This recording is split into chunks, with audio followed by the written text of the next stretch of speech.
My dear brother president, I thank you for your kind invitation to allow me to once again grace this consecrated space. Oh, yes. And if you want to put a smile on my dear brother Malcolm's face, you bring Angela Davis to the same space too. Oh, yes. I come from a people who have been terrorized, traumatized, and stigmatized extremist measures for 400 years. And I submit to you, I am who I am because somebody loved me. Somebody cared for me. Somebody attended to me.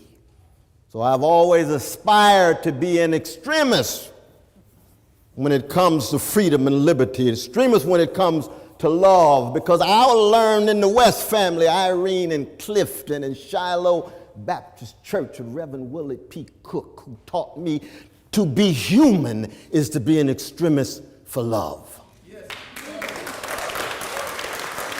To be human is to be a subversive for sweetness. To be human is to be a radical for gentleness. And James Baldwin writes that magnificent essay in Esquire magazine in April of 1972, Brother Malcolm X was the most gentlest of people he ever met. But it was hard to keep track of his gentleness, because when you love folk, especially love those Frantz Fanon called the wretched of the earth, you hate the fact they're being treated unjustly.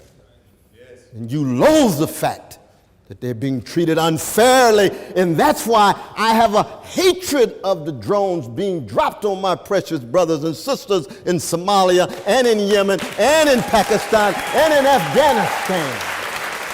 Oh, yes.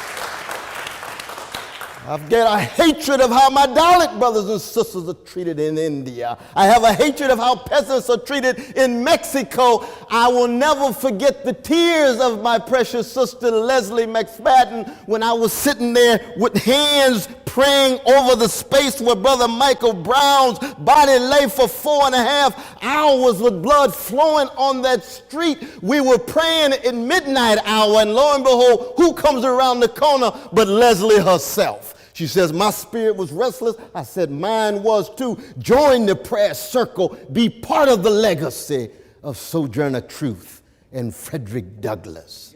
Be part of the legacy of Fannie Lou Hamer. Be part of the legacy of Rabbi Abraham Joshua Heschel. Be part of the legacy of a white sister named Dorothy Day Ann Braden. That legacy says what? You start with the tears of those who have been terrorized and traumatized and stigmatized. This is no academic game. This is no theoretical puzzle. You're talking about what kind of human being are you going to choose to be in your brief move from mama's womb to tomb. That's what we're talking about. This is no plaything.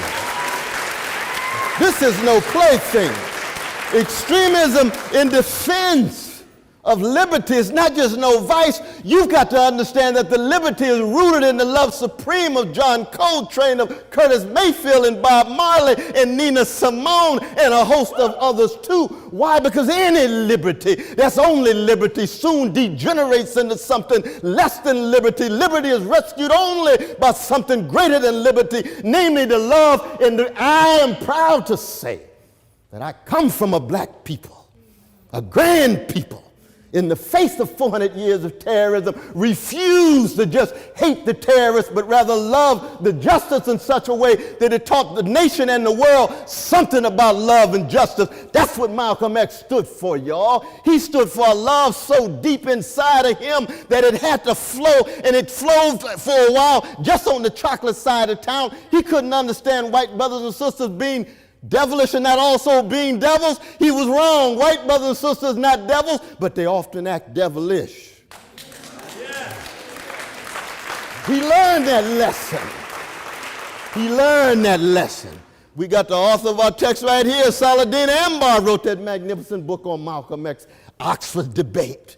Read that text. See the way black love goes hand to hand with righteous indignation, holy anger, moral outrage, and it looks as if it's hatred, but it's only black revenge and hatred if you're still in a white supremacist bubble because you're obsessed with your own fears, your own anxieties, your own insecurities. Allow that love to flow.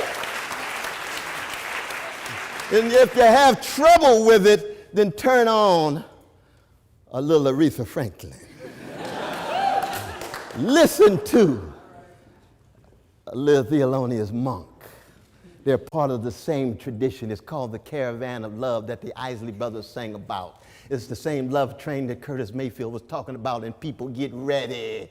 It's the same redemption that Bob Marley was talking about. The tradition of Malcolm X is a human one, but it was rooted in a response to 400 years of terror and trauma and stigma. And therefore, when we reflect on this proposition, keep in mind that it's not just some academic sentence, but it's rooted in blood and sweat and tears, like Emmett Till's mama when she stood and looked at her baby and looked at the world and said, I refuse to hate. I will pursue justice for the rest of my life. That's the kind of liberty I want to defend. That's why I'm here today.